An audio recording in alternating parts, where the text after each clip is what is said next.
So I want to start this morning with a question. What color is W? Nobody? All right, statistically speaking, I'm the only person who should be able to answer that question because I am one of the 1.4% of the population who has the superpower of grapheme color synesthesia. Grapheme color synesthesia means that involuntarily, automatically, when I think of a letter or a number, a color is immediately associated. The answer to that question, incidentally, is a burgundy-ish sort of tone. W is burgundy. For me, other people with this superpower might assign a different color, but it would be the same color for that letter every time they think of it. I heard a story that finally gave me a word for this condition that I have, that I've had my whole life, about a year ago, and I was telling my wife about it. And so now, periodically, she will ask me what color W is, just spontaneously, just to see if I'm making it up. And every time I confidently answer, burgundy red, somewhere in there. She's trying to make sure this is a real thing, that I'm not just inventing this superpower. As superpowers go, I have to say, not the best, not sure that it's all that useful, but it keeps my mind entertained. And I was thinking about that this week because the question, what color is W, or any letter, sounds like an absurd question. It's what many people would consider a category error. Letters don't have colors any more than they have sounds, although there is grapheme sound synesthesia, where people will associate a sound, not the sound the letter makes incidentally, like some other kind of noise, with letters or numbers or textures or smells or even tastes. Those are rarer. Color synesthesia is the most common. But this idea that we can blend senses, that colors could have smells or textures or sounds, strikes us as an absurdity. But when I think about the way that Jesus often is asked questions or asks questions, the way Jesus engages with questions oftentimes comes across like he's being asked what color W is. In the story that we read earlier of this interaction with Jesus and Pilate, a couple of things stand out to me. One of which is that it's fairly brief. If you read John's gospel, it's big on dialogues, extended conversations that Jesus has with individuals, whether Nicodemus or the woman at the well or others.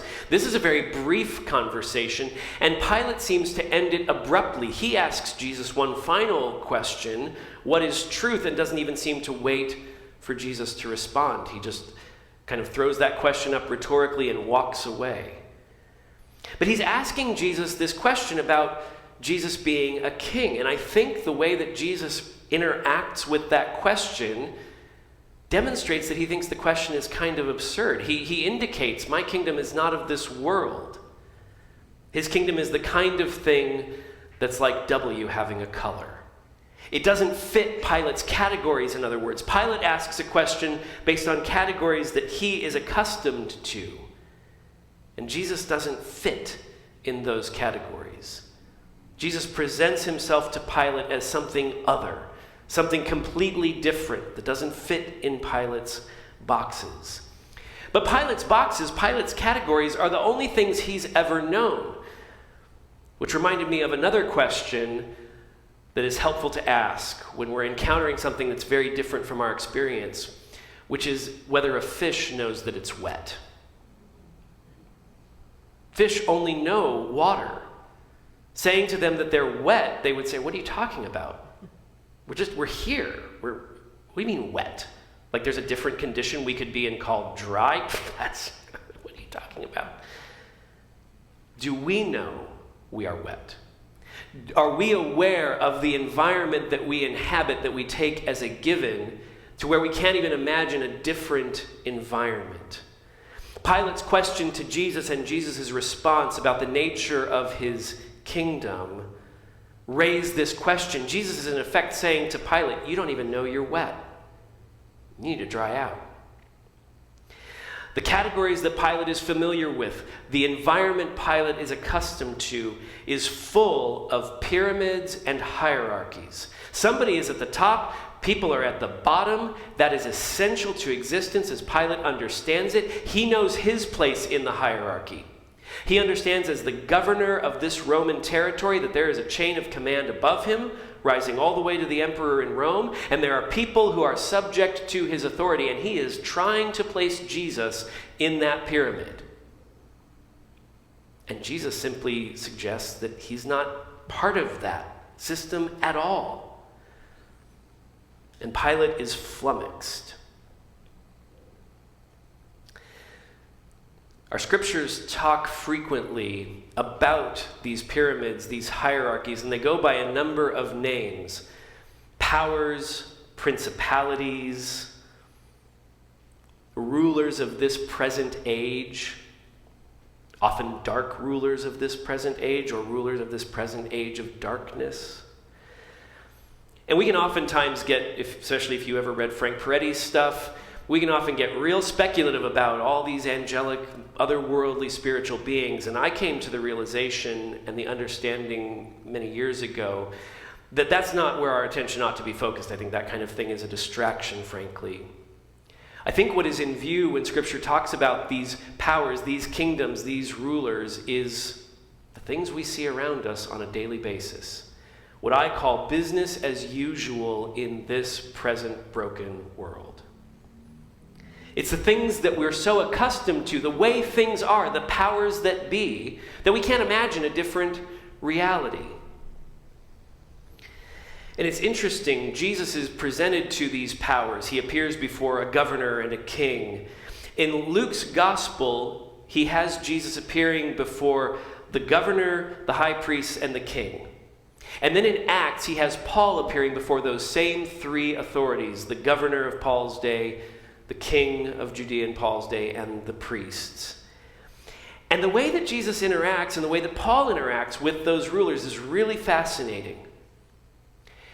They have something to say to them. They seem like they want to be before them in order to say something. Jesus here says, I'm trying to tell you the truth. I'm trying to point out that you're all wet. I'm trying to point out that your categories don't make sense. I have something to say to you. And Paul likewise seems really anxious. He's like, I've got to show up before the emperor. And to do that, I've got to talk to the king and the governor and the chief priest. I have something to say to them. But the reason that they are presented to these folks is that they're under arrest, under the penalty, potentially, of death. And you might imagine that being dragged before a ruler that has the power to kill you might inspire a certain degree of fear, that your behavior might be to do everything possible to avoid them killing you. And neither Jesus nor Paul seems terribly concerned about what these rulers might do to them. In other words, they're not afraid of them. And yet they're anxious to talk to them, and so you might think, well, maybe they're trying to get these rulers on their side. Wouldn't it be useful for Jesus and this ragtag group of fishermen and other miscreants from Galilee to have the king and the governor and the religious authorities on their side? As Paul is trying to spread the news of Jesus throughout the Roman world, wouldn't it be helpful to have that Roman emperor who devised all of those fantastic roads and this imperial communication system on his side? In other words, maybe they're trying to wield, we would expect, these powers. But no, it doesn't seem like they're terribly interested in convincing them to join up and be part of their movement and help them out. They're not afraid of them. They don't seek to wield them. They have no use for them. These powers have built their whole existence on the idea that they are essential. And that everyone needs to order their existence in reference to them. And Jesus and Paul and the faithful witness of the martyrs of the church for the last 2,000 years seem to suggest we don't need to be afraid of them. We certainly don't want to try to use them. We have no use for them. We're about something else.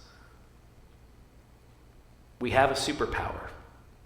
We have a synesthesia. We have a way of seeing the world that Jesus has illuminated for us that causes us to see things very differently.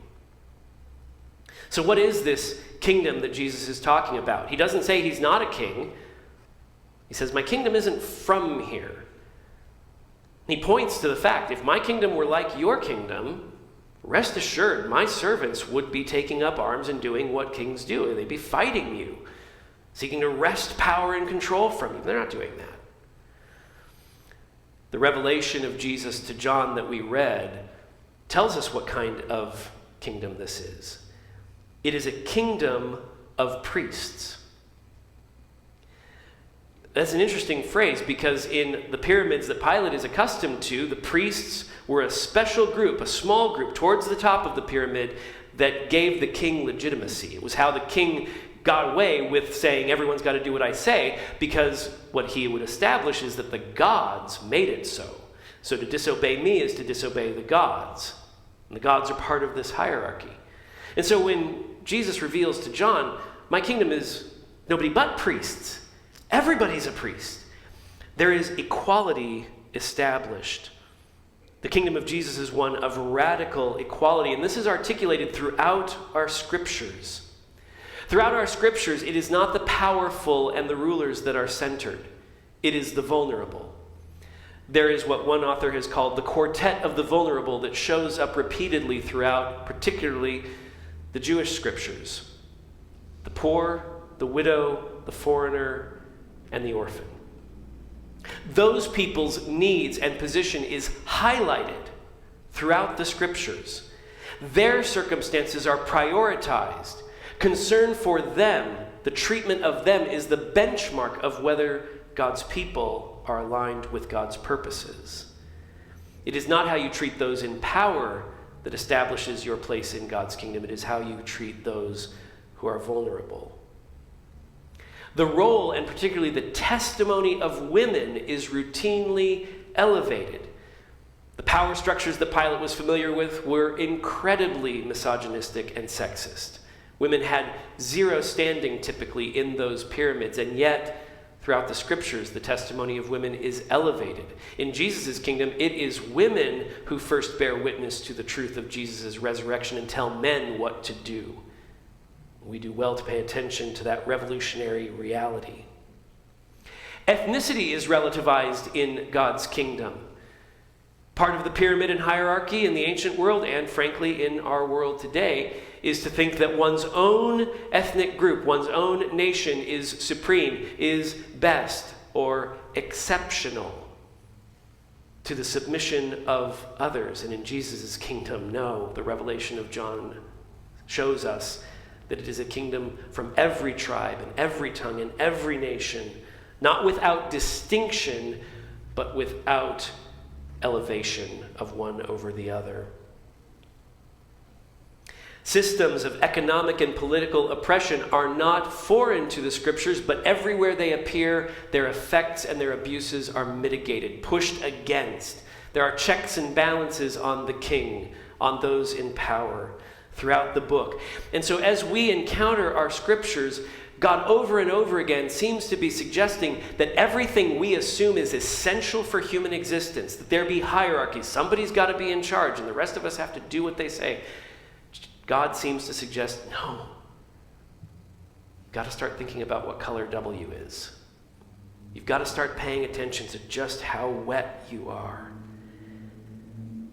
And so John's vision looks squarely at what he calls Babylon, an empire that was symbolic of all of these human structures and that was a code word in the early church for the Roman Empire because they didn't want to get in trouble for being treasonous unnecessarily. They were clever. So instead of saying, I'm calling out the Roman emperor, they called it Babylon. And everyone knew what they were talking about. But whether Babylon or Rome or Assyria or the United States, every empire and its systems is seen by John as coming to a demise, an end. That God's kingdom will replace all of them. That is what it means that Jesus is the ruler of all kings. Not that he's the kingliest of all kings. He's going to do the king thing better and to a greater extent than all of them. No. He's going to do away with the whole concept that we have established. And so we have to think about how to live well as members of Jesus' rule and reign in the midst of business as usual, in the midst of the powers that be, that clamor for our attention, that want us to either be afraid of them or to dream of using them to advance our purposes. Recently, there have been two ways of invoking Jesus' kingdom in our own politics. The first is one that I've seen particularly over the last 2 weeks by people, some of whom I think are genuinely trying to be helpful, some of whom know they're not being helpful. And it's to say, no matter who wins politically, Jesus is still in power. Jesus is still the king. Don't worry. This is profoundly unhelpful. It suggests a certain fatalism, as though what goes on in the political sphere doesn't have any bearing on us. It seems to suggest that Jesus' kingdom is something that we can leverage for our own purposes. The second way of invoking Jesus' kingdom is that God has put a chosen one in power. So it's the reverse of the first way, saying Jesus has nothing to do with the political system at all. We don't need to pay any attention to it. And instead say, our person is God's person. Or there's a subtle flip of this. Our person might not be God's person, but the other side's person is definitely anti-God's person. In other words, to attach so much significance to the person on the opposite end of the political spectrum that they and they alone represent everything antithetical to God's rule and reign. Neither of these is helpful. Neither of these bears witness to what Jesus is getting to. And that's because we have to be active in bearing witness to the truth in the face of these powers. Jesus and Paul and the rest of the church did not ignore the powers that be. They showed up and spoke boldly the truth that their power was inherently problematic, that their power was inherently an obstacle to the work and ways of God in the world. We must do the same, without fearing them nor falling into the subtle trap that somehow if we could just wield them, if we just get the right people with their hands on the levers of power, that we would advance God's kingdom. It is a subtle and deadly temptation that the church has struggled with for the last 2,000 years and is struggling with again. So we can't fear them, we can't wield them, but we also can't fall into the same trap of just conducting business as usual, of just saying, oh well, we're all wet. Let's just keep on keeping on. Let's not imagine the W has a color. Over the years, I have found The Lord of the Rings to be a really helpful resource to meditate on how to live faithfully as God's people in the world. I make no apology for it. I know that that is a divisive issue of whether Lord of the Rings is a great work of literature or bunk. But I am in the former camp, and I make no apology for it. I live with people who are not, and that's okay. The love of Jesus bridges all divides. But there is a passage in The Two Towers that I've been thinking a lot about. It is at the Battle of Helm's Deep. Theoden and Aragorn have seen an assault that has breached the wall of Helm's Deep, and Theoden asks Aragorn in despair, "What can men do against such reckless hate?" What can men do against such reckless hate? We have seen reckless hate for the last several years. We have seen hate unleashed. I've been talking to friends over the last several weeks and remarking that because I am a cis-het white male, every election up until this one, I didn't have to be concerned that the outcome would directly impact my life in any negative way. And that's still the case, incidentally. Me personally, I will be just fine because this system, this particular pyramid that we inhabit, is set up to benefit people like me.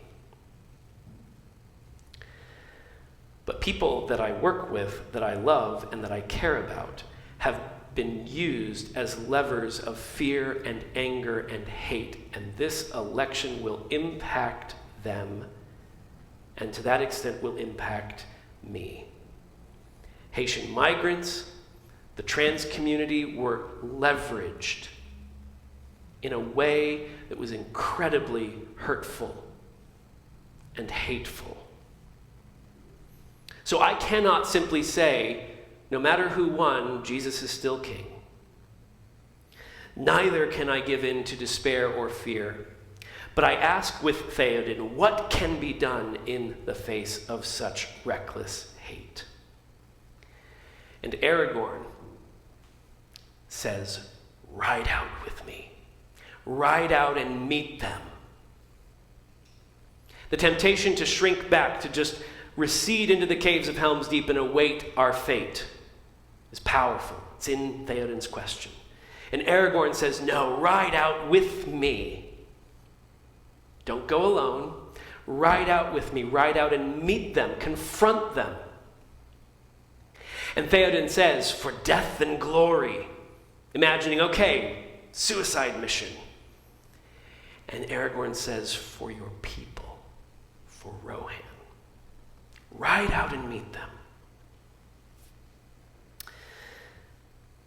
The first king that God installed for the people of Israel was given similar instructions when he was told that he would be the king, and he did not want the job.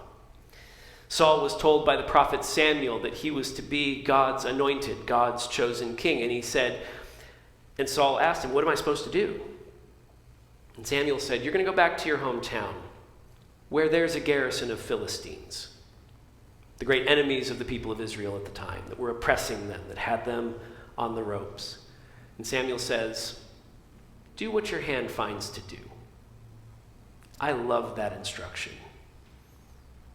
You're going to go home. There's a garrison of Philistines. Do what your hand finds to do.